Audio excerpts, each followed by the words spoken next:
Hello, ENIGMA-U students, and welcome back to our statistics lecture series.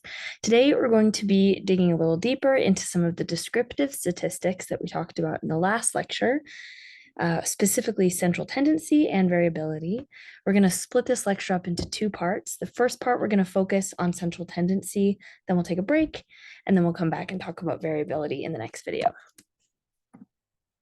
Okay, so at the beginning of all of our lectures from here on out, we're going to have a tools you will need section where I lay out some of the symbols, some of the formulas, and then some of the concepts that we're going to be discussing in this lecture. If there's a lot of them that we will have talked about before, such as scales of measurement, which we talked about in the last lecture, but then there will also be some new concepts like frequency histograms and polygons, and then procedural rules for using our summation sign.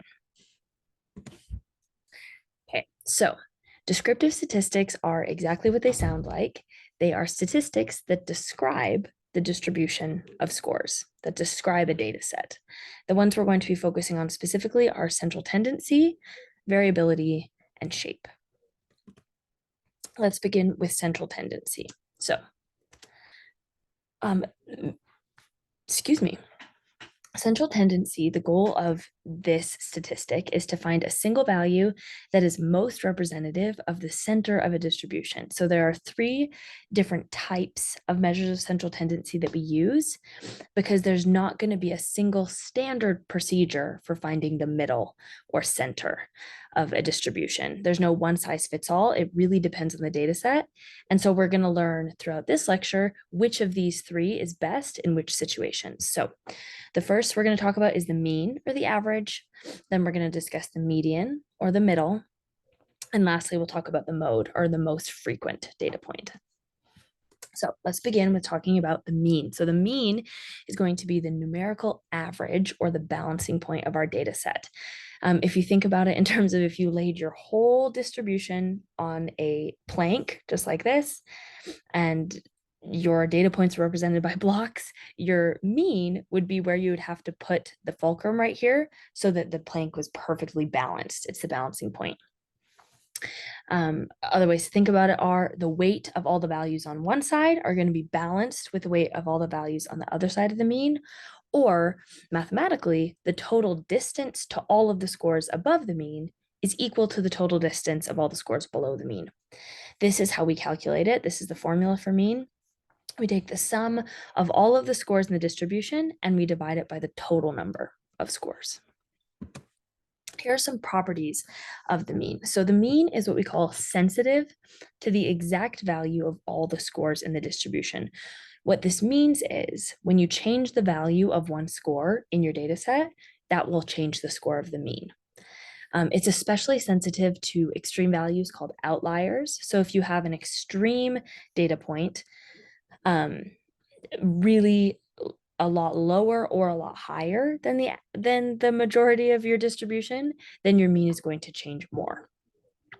What we just talked about here, introducing a new score or removing a score changes the mean unless the new score equals the mean. But an interesting facet of this is if you add or subtract a constant to every score in the distribution, the mean is going to change by that constant. So here's an example.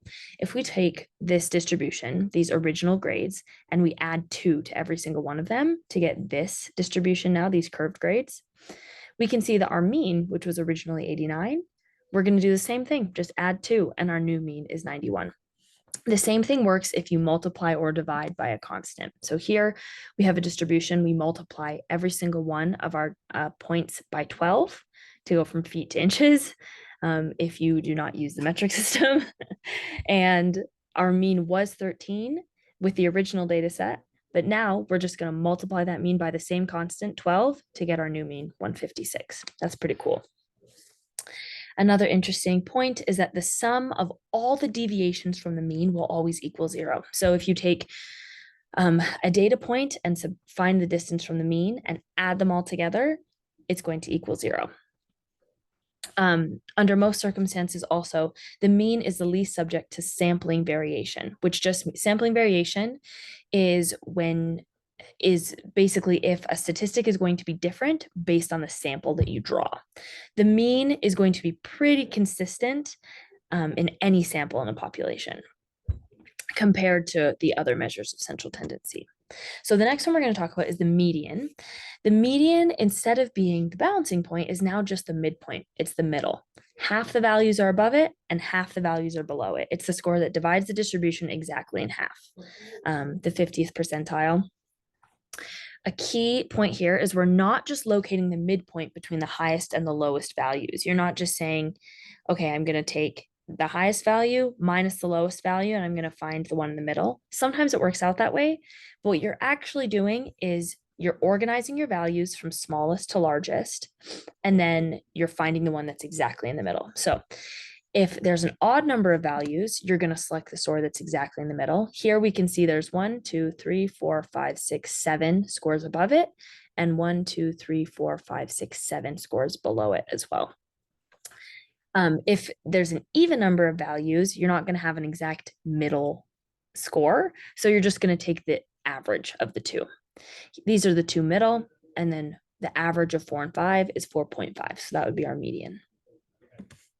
So some of the properties of a mean is that, of the median, excuse me, unlike the mean, it's unaffected by extreme scores or outliers.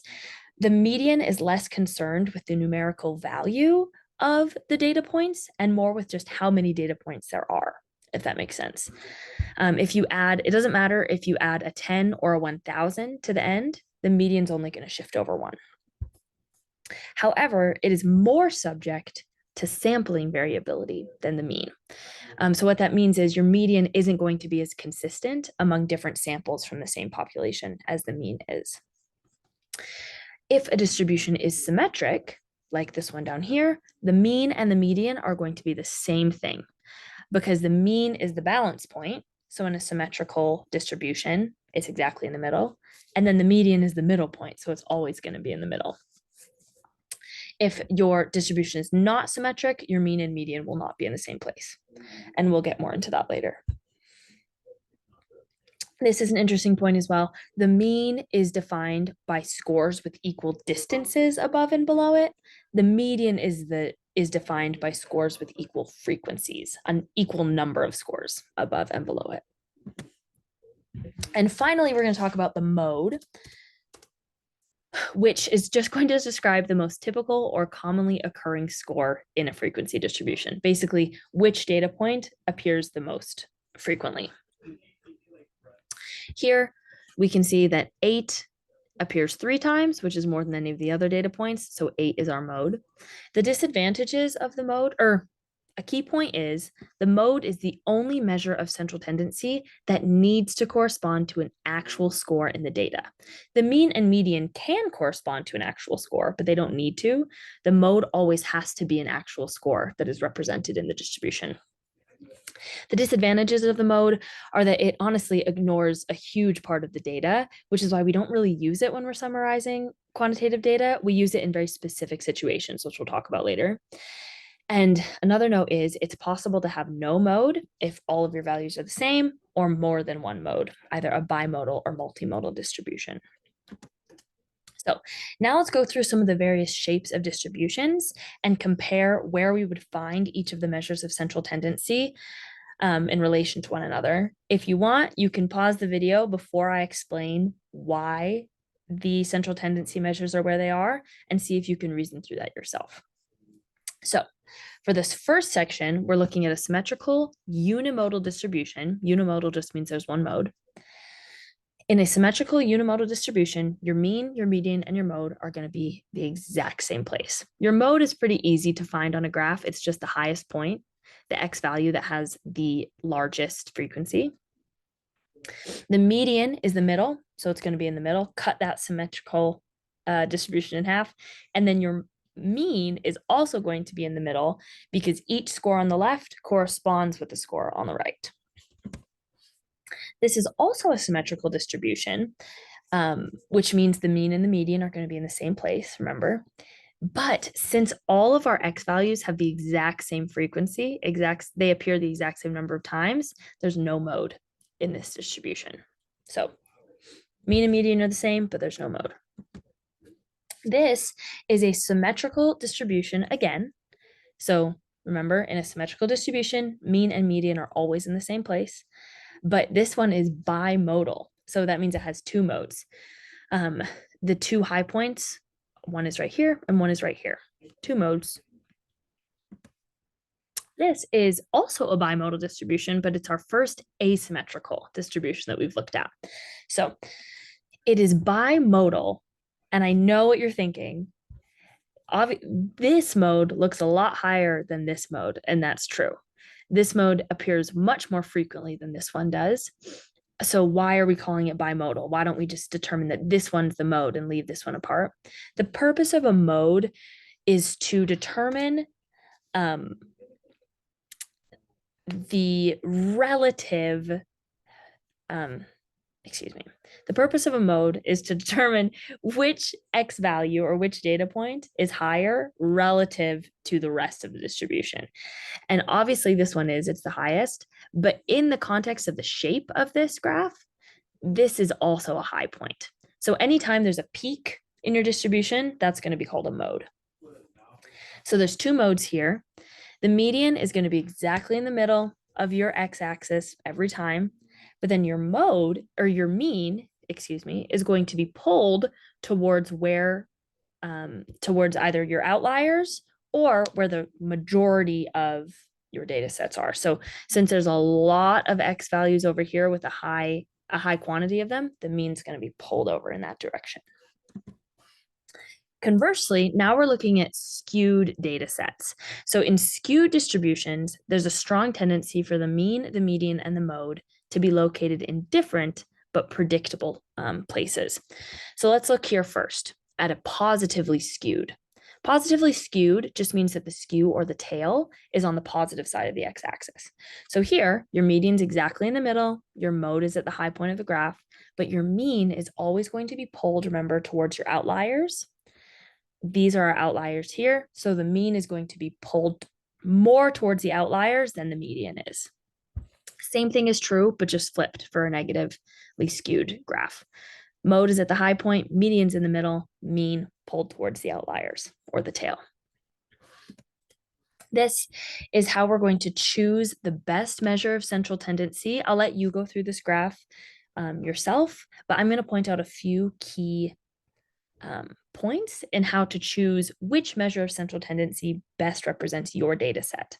Generally, the mean is going to be a very good measure of central tendency because it uses every score in the distribution and it's closely related to your measures of variability. So it's going to be a pretty good measure to use generally, but there are a couple instances in which you cannot use the mean. Number one is if you have any extreme scores or outliers. In that case, your mean is going to be skewed. So you're better off using your median because it's a little more stable and robust. If you have any undetermined values, so if you have occasionally a situation where an individual is going to have an unknown or an undetermined score, for example, like if you're measuring the number of errors or if someone did not complete their task and you don't have a value for them, you can't use the mean because it's impossible to compute a mean with an undetermined value, right? So in that case, you would also have to use the median. And the last case when you can't use the mean is in an open-ended distribution when you don't have an upper or a lower limit, because that's also going to be impossible to compute the mean with. In that case, it's also better to just use the median. A situation in which you would use the mode is if you had nominal or ordinal data, especially if you have nominal data, it's not numerical, so you really can't use the mean, and you probably shouldn't use the median. In that case, the mode's going to be the best. If you have ordinal data, you could use the median or the mode. Remember, ordinal data is when we have it on a ranking scale. And in that case, the median or the mode would be appropriate. Okay, before we finish here, let's do a little bit of practice. I'm going to read, we're going to read this together, and then I'm going to have you pause the video, try to figure this out yourself, and then we're going to come back and I'll tell you the answers. So this is a situation in which we have the salaries of 7 teachers in a school district who've been involved in contract negotiations with the district, but the negotiations have reached an impasse. Both parties have decided to take their case to the people through the newspaper ads. The district wants to show that the teachers are already well paid, whereas the teachers want to show that they are underpaid. So what we're going to do is we're going to find all the measures of central tendency, the mean, the median, and the mode, and then you're going to tell me which measure of central tendency each group would be most likely to use, and then which measure of central tendency would actually be the best choice. So take a second, pause the video, figure this out on your own, and then I'll come back with the answers. Okay, so now we're back. Let's calculate these together. So, oops. So the mean, remember what you do for a mean? I just gave you a little spoiler, but the mean you should have gotten is $26,571. We take that by adding up all of the salaries and then dividing it by the total number of subjects. So we have 1, 2, 3, 4, 5, 6, 7. So we take the total of the salaries, divide it by 7, and you should get this answer. Your median should have been 22,000. If you take all 7 and rank them from smallest to largest, and then pick your middle value, that's 22,000. And then your mode, you can just see by looking, it's going to be 19,000. That one appears 3 times, which is more than any of the other salary points. So which group or which measure of central tendency would each group be most likely to report? The school district, I think, would be most likely to report the mean.